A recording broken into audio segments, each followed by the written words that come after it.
നമസ്കാരം, പുതിയൊരു വീഡിയോയിലേക്ക് സ്വാഗതം. യൂട്യൂബ് അതിന്റെ മോണിറ്റൈസേഷൻ നയങ്ങളിൽ പുതിയ പരിഷ്കാരങ്ങൾ വരുത്തിയ കാര്യം എല്ലാവരും അറിഞ്ഞിട്ടുണ്ടാവുമല്ലോ. ഇനി പറഞ്ഞിട്ടില്ലെങ്കിൽ ഇതാ ഇപ്പൊ അറിഞ്ഞോളൂ. ഇത് കാരണം ഒരുപാട് ക്രിയേറ്റേഴ്സിന് പണി കിട്ടാൻ പോവാണ്. വെറും പണിയല്ല, നല്ല എട്ടിന്റെ പണി.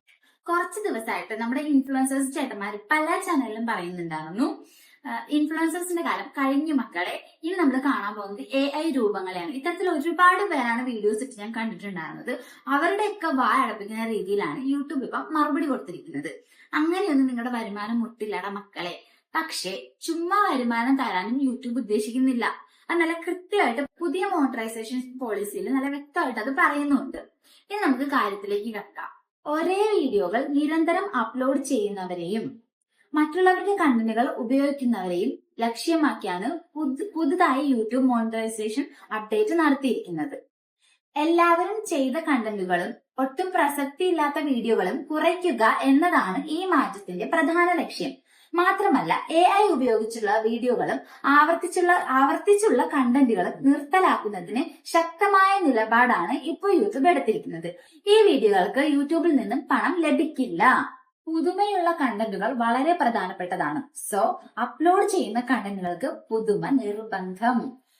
സെയിം വീഡിയോസ് ആവർത്തിച്ച് തന്നെ അപ്ലോഡ് ചെയ്താൽ പണം ലഭിക്കില്ല. ടെംപ്ലേറ്റ് അടിസ്ഥാനമാക്കിയുള്ള വീഡിയോകളും റോബോട്ടിക് ശബ്ദങ്ങളും ഉൾപ്പെടുന്നവയും നിങ്ങൾക്ക് കാര്യമായ നേട്ടമൊന്നും നൽകുന്നില്ല. യാതൊരു പ്രാധാന്യവുമില്ലാത്ത വീഡിയോസ് നിങ്ങൾക്ക് നേട്ടം നൽകുന്നില്ല. വിദ്യാഭ്യാസപരമോ വിനോദപരമോ ആണെങ്കിൽ പോലും അപ്ലോഡ് ചെയ്യുന്ന വീഡിയോകൾക്ക് കണ്ടന്റുകൾ പുതുമയുള്ളതാവണം. അതായത് പ്രധാനമായിട്ടും പറയുവാണെങ്കിൽ ഇനി ഡബ് സ്മാഷിനോടൊക്കെ ബൈ ബൈ പറയേണ്ട സമയം ആയിക്കഴിഞ്ഞു. ഇനി ഡബ് സ്മാഷ് ചെയ്യുന്ന ചാനലുകാർക്ക്, അതായത് ഓൾറെഡി മോണിറ്ററൈസ്ഡ് ആയിട്ടുള്ള എല്ലാ ചാനലുകാർക്കും അവരുടെ ചാനലിൽ മോണിറ്ററൈസേഷൻ ക്യാൻസൽ ചെയ്യാനുള്ള സാധ്യത ഏറെയാണ്. ഇതിനെക്കുറിച്ച് കുറച്ചുകൂടി വ്യക്തത വരണമെങ്കിൽ ജൂലൈ 15 കഴിയണം. മോണിറ്ററൈസ്ഡ് ആയിട്ടുള്ള എത്ര ചാനലുകാർക്ക് അത് എടുത്തു കളയുന്നത് നമുക്ക് കണ്ടു തന്നെ അറിയാം. ഓക്കെ, അപ്പൊ ഇനി എല്ലാവരും വീഡിയോസ് ചെയ്യുമ്പോൾ നല്ല വെറൈറ്റി കണ്ടന്റുമായിട്ട് എത്തുക. നമുക്കിനി അടുത്ത വീഡിയോയിൽ കാണുന്നത് വരെ ബൈ ബൈ.